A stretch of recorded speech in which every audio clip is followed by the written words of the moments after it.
खुलुमबाय नोंथांमोनखौ आंनि गोदान आपडेट चेनेलाव आं दिनै नोंथांमोननो स्पेशल भिडिअ लाबोदों। नोंथांमोना भिडिअखौ जोबजासिम नायबानो जाबाय। थाम्बनेल आरो टाइटेलाव नायनानै नोंथांमोना एसेब्लाबो हमनो हादों जानांगौ दिनै भिडिअआ मानि सायाव जागोन। आं दिनै नोंथांमोननो शेयार खालामगोन जोङो गावबागावनि मबाइलजोंनो जोङो गावबागावनि बेंकनि स्टेटमेन्टखौ जों माबोरै नायगोन माबोरै दरनगोन। आंनि मबाइलजोंनो आं नोंथांमोननो खोन्थागोन। नोंथांमोनाबो भिडिअखौ नायनानै नोंथांमोनाबो गावगावनि बेंक एकाउन्टनि स्टेटमेन्टखौ गावबागावनि मबाइलजोंनो दरननानै नायनो हागोन। बेनिफ्राय लोगोसे आं नोंथांमोननो खोन्थाबावगोन जोङो एटिएम कार्डखौ माबोरै ब्लक खालामगोन। जायफोरना एटिएम कार्डआ गोमानानै दङ नोंथांमोना एटिएम कार्डखौ ब्लक खालामनो हागोन गावबागावनि मबाइलजोंनो। बेनिफ्राय खोन्थाबावगोन आङो जायफ्रा बेंक एकाउन्ट खुलिखांनानै एटिएम कार्ड मोनदों बे एटिएम कार्डखौ पिन जेनेरेट खालामाखै नोंथांमोना मबाइलजों खालामना लानो हागोन।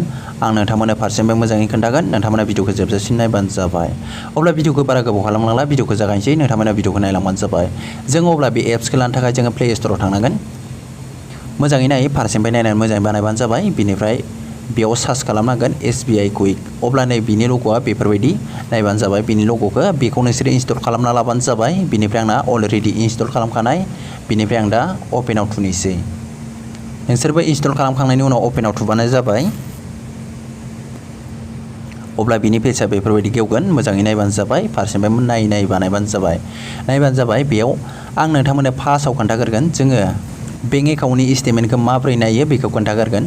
अब्ला जोङो बेयाव नुदों बेयाव 12टा सार्भिस दङ। बेयाव नायबानो जाबाय उइदाउट लगइन बेयाव 12टा सार्भिस। बेनिफ्राय बेयाव दङ लगइनाव थुबाथाय बेयाव मोनब्रै दङ।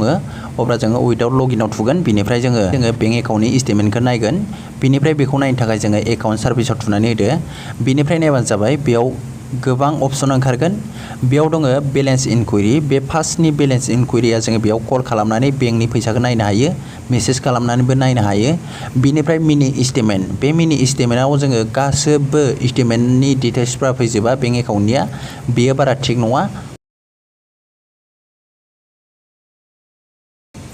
बेयाव नायनो हागोन नोंथांमोना बेयाव कल खालामबाथाय डाइरेक्ट नोंनि बेंक एकाउन्टनि स्टेटमेन्टआ बेयाव नुजाफैगोन। बेनिफ्राय नायबानो जाबाय गाहायाव नोंथांमोना 6 मासनि स्टेटमेन्ट नायनो हायो जोङो बेंक एकाउन्टनिखौ।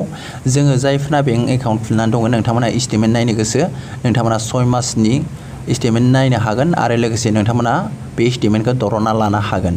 जोङो गोबां प्रब्लेमाव सोमजियो सोरबा लन लायो। लन लानायफोराव जोंहा अनलाइनजों लन लायो मबाइलजों। जायफ्रा अनलाइन लन लायो बिथांमोना मिथिखागौ जानांगौ। सोरनाबा गुबुन एप्स थायो जायफ्रा गुबुन स्टेटमेन्ट लानाय लनखौ लादों बिथांमोना बेंक एकाउन्टनि स्टेटमेन्टखौ होआबानो बिथांमोना लन लानो हाया। बिनि थाखायनो नोंथांमोना बेंक एकाउन्टनि स्टेटमेन्टखौ दरनना लानो गोनांथार। बिनि थाखाय आं नोंथांमोननो नैबे भिडिअखौ खालामनानै होदों। बिनिफ्राय नोंथाङा 6 मान्थनि स्टेटमेन्ट लानो थाखाय नोंथांमोना बेयाव खनसे थुनानै होबानो जाबाय। बे मेसेजाव थुनानै होदो। बेनिफ्राय बेफोरबायदि ओंखारगोन। बेयाव नायबानो जाबाय 6 मन्थ स्टेटमेन्ट। बेयाव नोंथाङा नायबानो जाबाय इन्टार इउआर एकाउन्ट नाम्बार नोंनि एकाउन्ट नाम्बारखौ होदो। बेनिफ्राय बे गाहायाव दङ inter 4 digit password for the file. बेयाव नोंथाङा मोनब्रै डिजिटनि पासवर्ड होनांगोन। बेयाव नोंथाङा गोसोबायदि दोनबानो जाबाय मोनब्रै। अब्ला आङो थुनोसै नोंथांमोना नायलांबाय थाबानो जाबाय। अब्ला आं गोजौआव आंनि एकाउन्ट नाम्बारखौ थुगोन।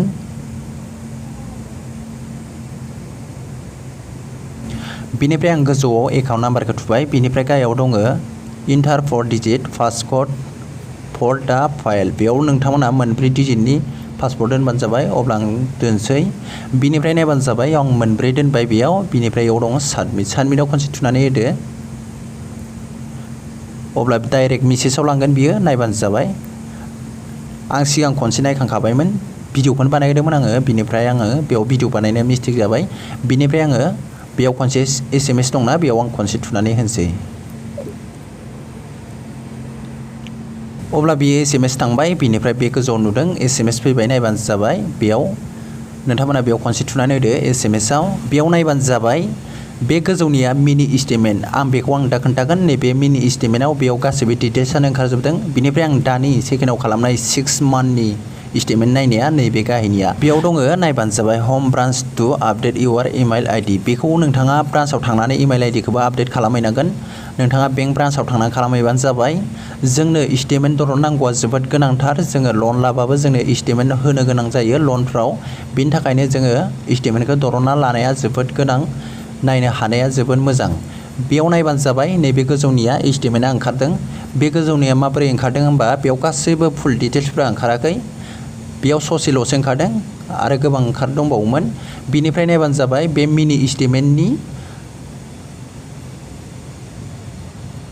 बेयाव नायबानो जाबाय मिनि स्टेटमेन्ट बे मिनि स्टेटमेन्टनि आं दानि नोंसिनो खोन्थानाया बेयाव स्टेटमेन्ट ओंखारनाया बेयाव आङो 6 मास नायनाया बेयाव ब्रान्चआव थांनांगोन रेजिस्टार खालामनांगोन आपडेट खालामनांगोन बिनिफ्राय नोंथांमोना 6 मासनि स्टेटमेन्ट नायनो हागोन बिनिफ्राय नोंथांमोना बे 6 मासनि स्टेटमेन्टजों नोंथांमोना लनबो लानो हागोन नोंथांमोना बेखौ बानायना लाबानो जाबाय ब्रान्चआव थांनानै आपडेट खालामनानै बिनिफ्राय आं दा नोंथांमोननो खोन्थागोन जोङो गावबागावनि मबाइलजोंनो माबोरै एटिएम कार्डखौ जोङो ब्लक खालामो बेखौ आं नोंथांमोननो खोन्थागोन बेखौ खालामनो थाखाय नोंथांमोना बेयाव दंखायो एटिएम बेयाव खनसे थुनानै नायबानो जाबाय बेयाव नायबानो जाबाय एटिएम कार्ड ब्लकिं बे एटिएम कार्ड ब्लकिंआव खनसे थुनानै होदो बिनिफ्राय नोंथाङा एटिएम कार्डखौ ब्लक खालामनोब्ला नोंथाङा एटिएम कार्डआ गोमाबाय माबा मोनसे जाबायब्ला नोंथाङा ब्लक खालामोब्ला बेफोरबायदि ओंखारगोन बेयाव दङ last 4 digit of your card number बेयाव नोंथाङा एटिएम कार्डनि डेबिट कार्डनि लास्टनि मोनब्रै नाम्बारखौ बेयाव थुदो बिनिफ्राय साबमिट थुदो अब्लानो बियो एटिएम कार्डआ ब्लक जागोन बिनिफ्राय जायफ्रा गोदान बेंक एकाउन्ट खुलिनानै एटिएम कार्ड मोन्दों बिथांमोना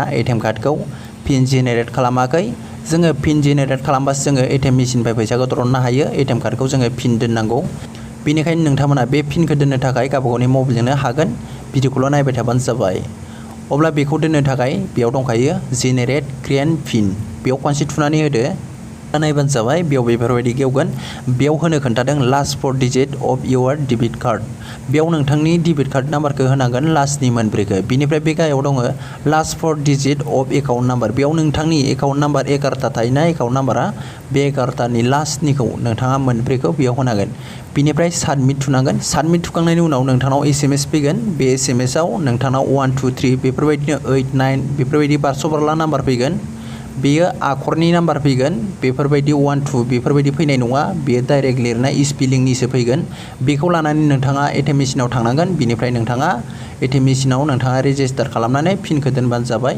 लोगो लोगोनो जायो दसेनो जायो एटिएम कार्ड मेसिनाव नोंथांमोना हासिगोन होमबाना अब्ला नोंथांमोना बे पिनखौ दोनखांनायनि उनाव नोंथाङा एटिएम कार्डनिफ्राय नोंथाङा एटिएमखौ सोनाय लोगो लोगोनो फैसाखौ गोसोबायदि दरननो हासिगोन अब्ला लोगोफोर दिनै भिडिअआ एसेनोसै भिडिअखौ नायजोबनायनि थाखाय आंनिफ्राय रोजा रोजा साबायखर दिनै गोबां खोथा मिथिनो हाबाय नोंसोरो भिडिअनि गेजेरजों बेफोरबायदिनो मोजां मोजां मिथिनो थाखाय नोंसोरो चेनेलखौ बेफोरबायदिनो सापर्ट होबानो जाबाय साबस्क्राइब खालामना लाबानो जाबाय बेफोरबायदिनो गोदान गोदान भिडिअ लाबोबाय थागोन आङो नोंथांमोना नुनो मोनगोन।